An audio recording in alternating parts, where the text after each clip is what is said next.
Capítulo 14. Fragmento. El duque de Reichstadt se sentía gravemente enfermo y su estado le causaba frecuentes abatimientos y profunda tristeza. Más de una vez le dieron ganas de huir secretamente de Viena y aparecer de pronto en Francia, pero sabía que nadie le seguiría en aquella fuga y que ninguna potencia europea le prestaría el menor apoyo.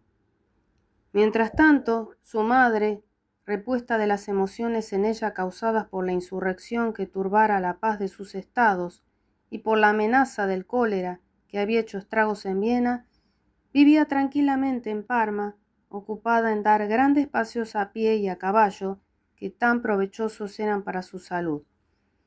Preocupábala muy poco la enfermedad de su hijo, a pesar de que el doctor Malfatti le había manifestado su gravedad en un dictamen formulado el 15 de julio de 1830.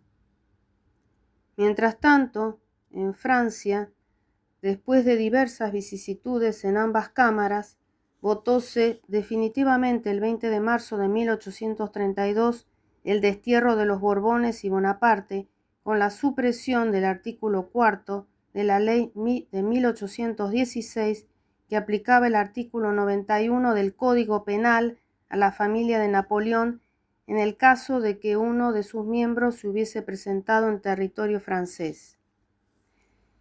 El artículo 91 del Código Penal a que se refería la ley de 12 de junio de 1816 castigaba con la pena de muerte a Napoleón y a cualquiera de los suyos que quebrantase el destierro. Chateaubriand publicó un folleto negando a las cámaras el derecho de proscripción. Chateaubriand examinaba la elección del duque de Reichstadt, que lo consideraba heredero de un gran hombre. Consideraba que el duque de Reichstadt hubiera practicado sin duda una política francesa, porque era francés en el fondo del alma, y por otra parte tenía hartos motivos para no querer a Metternich. A raíz de estas declaraciones de Chateaubriand, el duque de Reichstadt lo consideraba que era el único escritor que había sabido hablar de su padre. Cuando la Cámara francesa acordó pedir al gobierno británico la entrega de las cenizas de Napoleón que tenían en depósito en Santa Elena, el duque de Reichstadt vio en aquel homenaje rendido a su padre un estímulo para su porvenir. En cuanto a su descanso por su enfermedad, los 2 meses de descanso que en 1831 pasó el duque en Schönbrunn fueron muy provechosos para su salud. Procuraba disimular sus dolencias a fin de que se le permitiese volver a la actividad de servicio.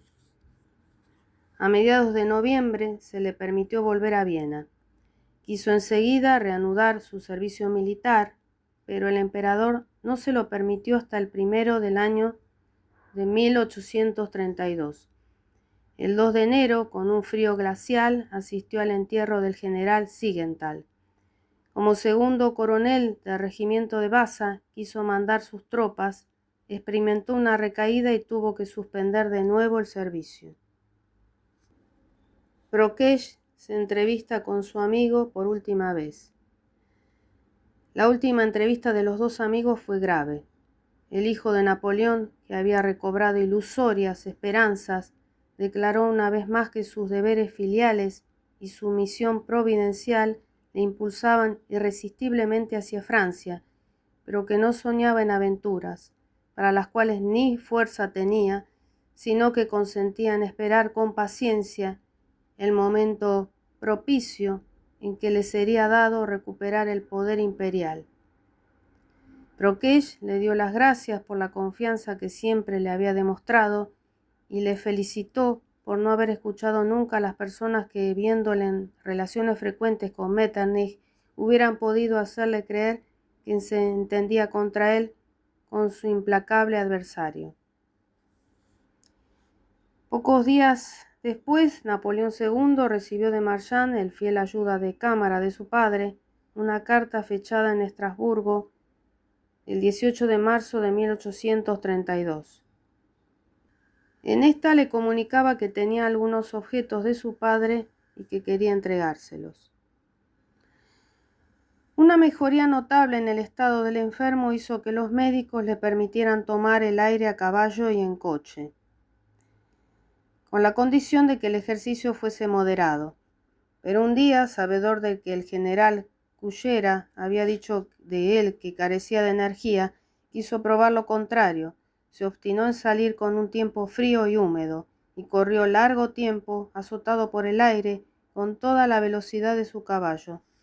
Y todavía fue a la caída de la tarde a pasearse en coche descubierto por el Prater, situado en una isla del Danubio extremadamente húmeda.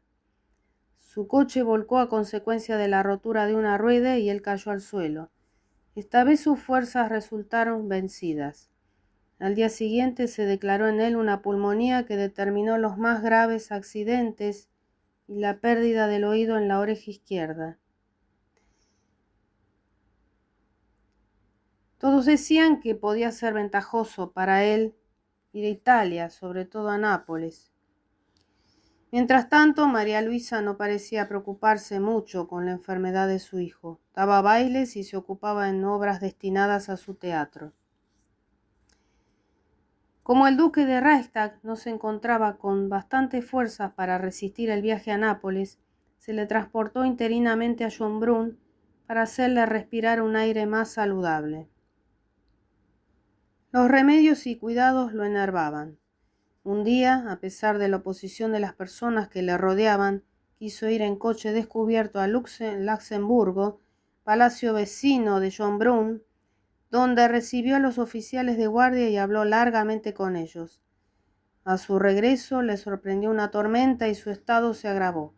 Por vez primera se quejó de un gran dolor en la parte derecha del pecho y arrojó sangre por la boca.